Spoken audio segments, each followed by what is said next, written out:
यहाँ पर कोई भी टाइम जोन नहीं है। यहाँ पर हड्डियों को जमा देने वाली ठंड है। यहाँ पर कोई भी इंसान इस जगह का स्थायी निवासी नहीं है। यहाँ पर कोई भी रेप्टाइल्स या एम्फीबियस जीव नहीं पाए जाते हैं। यहाँ ज्यादातर जगह ऐसी है जहाँ पर इंसान तो क्या, पृथ्वी के किसी भी जीव के कदम पिछले करोड़ों साल में नहीं पड़े हैं। आपको अगर यहाँ पर जाना है तो अपना एक दांत निकलवाना पड़ेगा। और यहाँ पर कई जगह पर लाखों सालों से ना तो कोई बर्फ गिरी है और ना ही बारिश हुई है, फिर भी वहां पर मोटी बर्फ की परतें हैं। और ये दुनिया की सबसे खतरनाक और सबसे रहस्यमय जगह है, ये है एंटार्क्टिका।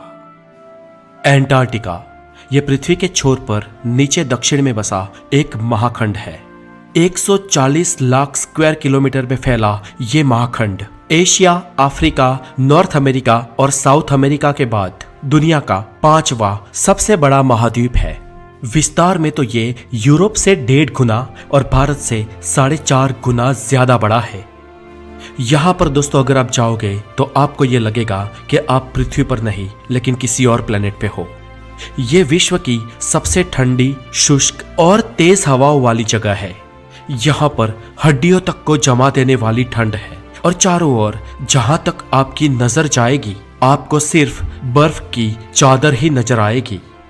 दोस्तों एंटार्क्टिका की कुछ जगह, कुछ विस्तार ऐसे भी है जहां पर पिछले 20-20 लाख सालों से ना तो कोई बर्फ गिरी है और ना ही कोई बारिश हुई है, फिर भी वहां पर लाखों साल पुरानी बर्फ के बड़े बड़े पहाड़ मौजूद है और ये बर्फ कभी नहीं पिघली है।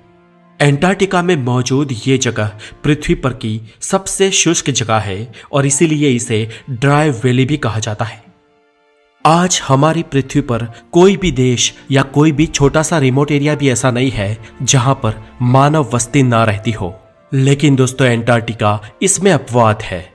ये इतना बड़ा महाखंड होते हुए भी वहां का कोई स्थानीय निवासी नहीं है। जी हाँ, पृथ्वी पर कोई भी इंसान एंटार्क्टिका का नागरिक नहीं है, पर यहाँ पर विविध देशों के रिसर्च स्टेशन है जहाँ सालाना 2000 से 5000 लोग आते जाते रहते हैं। और यहाँ पर हमारे देश भारत ने 3 रिसर्च स्टेशन डाले हैं जिनमें 2 एक्टिव है। इसके अलावा एंटार्क्टिका में मैकमुर्डो नाम का अमेरिका का एक न्यूक्लियर पावर स्टेशन भी है जो 1962 से यहाँ पर एक्टिव है। एंटार्क्टिका में जो लोग यहाँ पर रिसर्च करने के लिए आते हैं वो लोग यहाँ पर सिर्फ समर में ही रुकते हैं और यहाँ का समर भी बहुत ही ठंडा होता है, जबकि विंटर में यहाँ रह पाना बहुत ही मुश्किल होता है।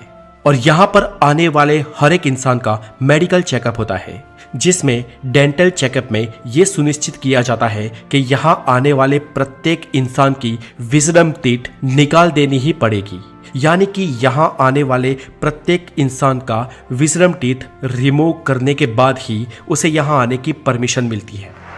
दोस्तों आपको जानकर हैरानी होगी कि ये दुनिया का सिर्फ एक ही ऐसा महाद्वीप है जहाँ पर कोई टाइम जोन नहीं है। पूरी धरती पर सिर्फ ये एंटार्क्टिका और न्यूजीलैंड 2 ही ऐसी जगह है जहाँ पर कोई भी जाति के सांप नहीं पाए जाते हैं। यहाँ इंसानों के अलावा अतिशय ठंड को सहने वाले कुछ जीव ही बस पाते हैं, जिनमें पेंगुइन्स, सील्स, निमेटॉन्स, टार्डिग्रेड, भिन्न प्रकार की शैवाल और कुछ टुंड वनस्पतियों का समावेश होता है। दोस्तों ये कुछ गिनी चुनी प्रजातियां भी एंटार्क्टिका के छोर पर जहां पर समुद्री किनारा है वहां पर ही पाई जाती है। एंटार्क्टिका के बीचों बीच तो कोई भी जीव मौजूद नहीं है। हम इंसानों ने हमारी पृथ्वी पर नापा हुआ आज तक का सबसे कम टेम्परेचर -89.2 डिग्री सेल्सियस रहा है और ये पृथ्वी का सबसे कम टेम्परेचर एंटार्क्टिका में दर्ज हुआ है और ये रिकॉर्ड 21 जुलाई 1983 के दिन दर्ज किया गया था। दोस्तों पृथ्वी की ये इतनी ठंडी जगह हमेशा से इतनी ठंडी नहीं थी।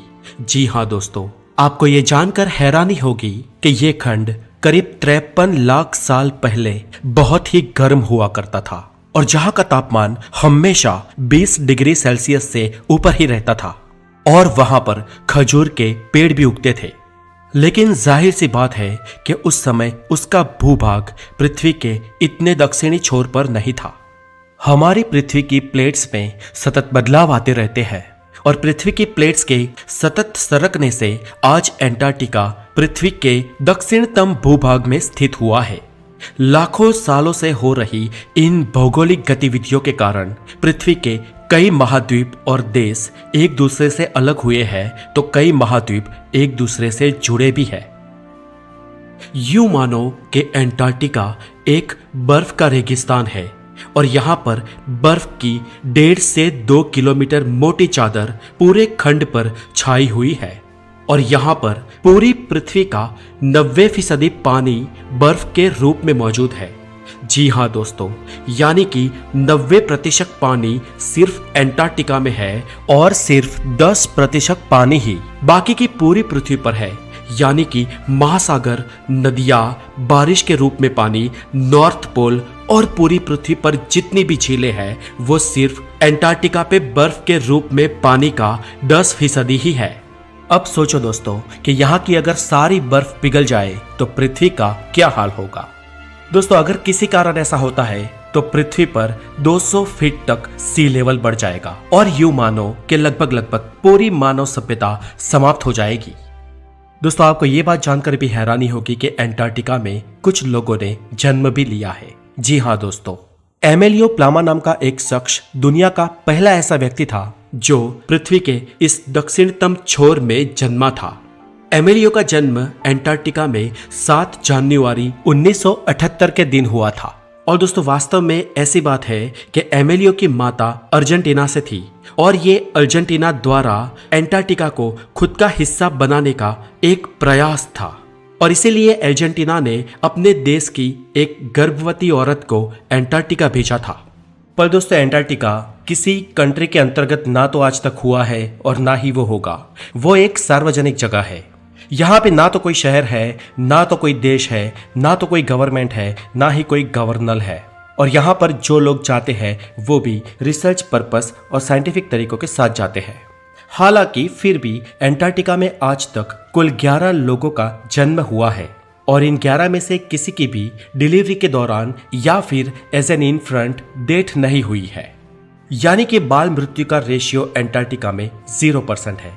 और जिन लोगों का एंटार्क्टिका में जन्म हुआ है उनको उनके माता पिता के देश की ही नागरिकता हासिल है।